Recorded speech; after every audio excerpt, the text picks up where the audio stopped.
Kwa upande wa riba ya Benki Kuu, nafurahi kuwajulisha kwamba kamati ya sera ya fedha ilikutana jana tarehe 1 Oktoba na kuamua kwamba riba ya Benki Kuu itaendelea kuwa 5.75 kwa kipindi cha Oktoba hadi Desemba 2025, na kwa muktadha huo Benki Kuu ya Tanzania itatekeleza sera ya fedha kwa lengo la kuhakikisha kuwa riba ya mikopo ya siku 7 baina ya mabenki inabaki ndani ya wigo wa 2% juu au chini ya riba Benki Kuu. Uamuzi huu umetokana na tathmini iliyofanyika kuhusu mwenendo wa mfumuko wa bei na ukuaji wa uchumi. Hivyo mfumuko wa bei ulikuwa 3.4 mwezi Agosti na unatarajiwa kubaki ndani ya lengo la 3 hadi 5. Wakati huo huo, makadirio ya Benki Kuu ya Tanzania yanaonesha kuwa uchumi utaendelea kukua kwa kasi ya kuridhisha.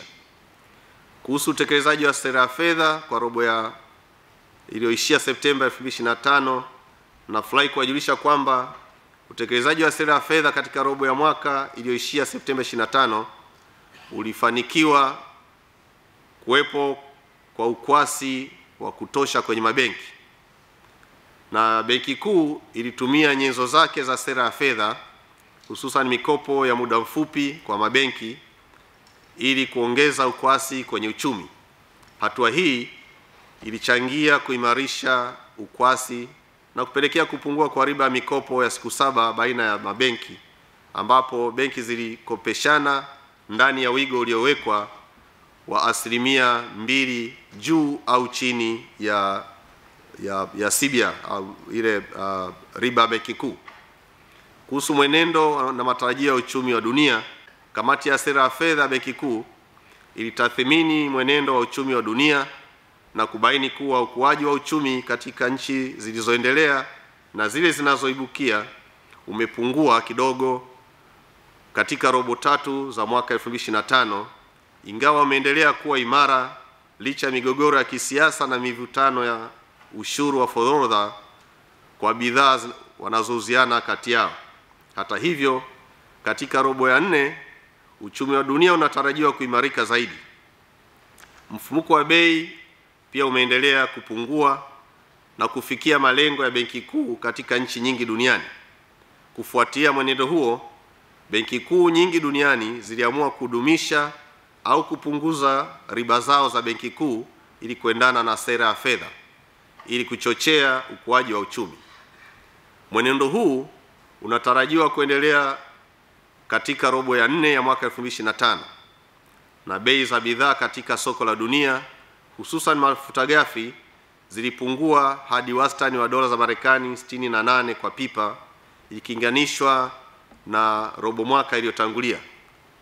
Pia bei ya dhahabu iliendelea kuwa juu kufikia wastani wa dola za Marekani 3354.1 kwa wakia moja, na zinatarajiwa kuendelea kuongezeka kidogo katika kipindi kinachoendelea.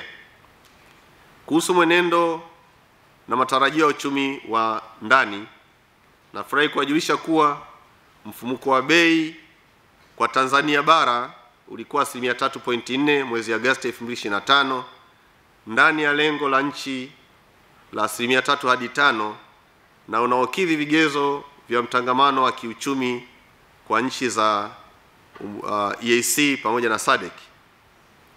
Matarajio ya Benki Kuu yanaonesha kuwa mfumuko wa bei utaendelea kubaki ndani ya lengo la 3 hadi 5, na hii ni kutokana na utekelezaji madhubuti wa sera ya fedha na sera za kibajeti, pia kutokana na uwepo wa chakula cha kutosha na utulivu wa thamani ya shilingi.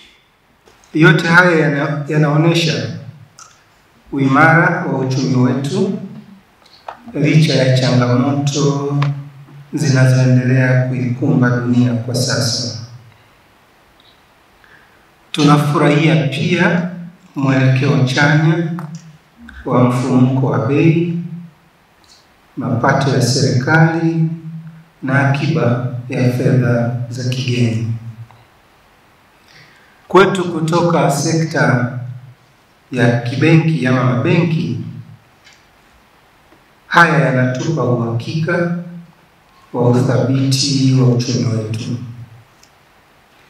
Hivyo tunapongeza kwa dhati uamuzi wa kuendelea na kiwango cha riba ya Benki Kuu cha 5.75.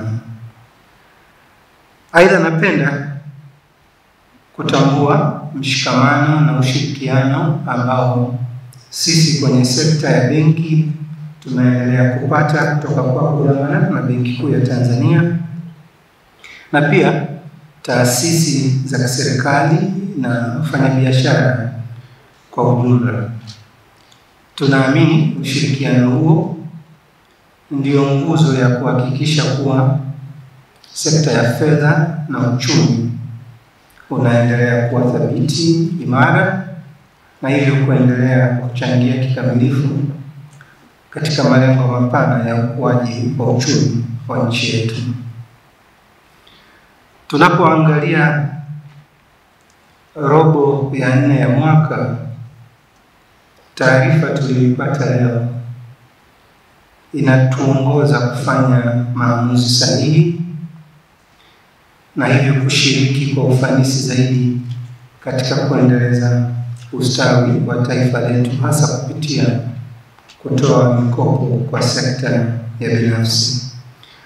Hivyo Gavana, kwa mara nyingine tena ni kushukuru wewe kwa niaba ya wenzangu kwa taarifa hii na pia nikupongeze kwa kuendelea kusimamia uchumi vizuri. Asante sana.